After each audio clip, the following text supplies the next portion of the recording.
हामी चाहिँ अहिले खाँदबारीको बजारमा एकदम लोकल प्रोडक्टहरू बिखुम्बाहरू पाइन्छ।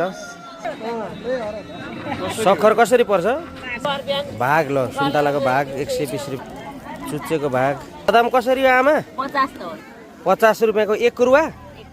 ल गजब गजब। ल थपिदिनु नि हो अलिअलि। 100 केजीले पनि पाउँछ? कसरी केजीको? ए ल लोकल हटिया यो चाहिँ खाँदबारीको बजारमा छौँ हामी। कट्टुस ल कट्टुस। ल यो के हो पत्ता लगाउनुहोस्। ल यो चाहिँ मर्चा हो। ल माछा हेर्नु, माछाको व्यापार यो चाहिने खाँदबारीमा हामी पनि किन्न लाग्दैछौँ एउटा। ल हेर्नुहोस् है माछा। भागको चाहिँ कसरी हो दिदी? माछा पनि छ छनु त।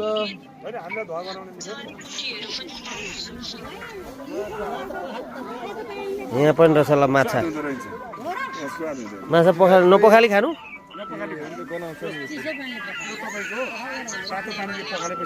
सक्खर लाने नम्बर 1।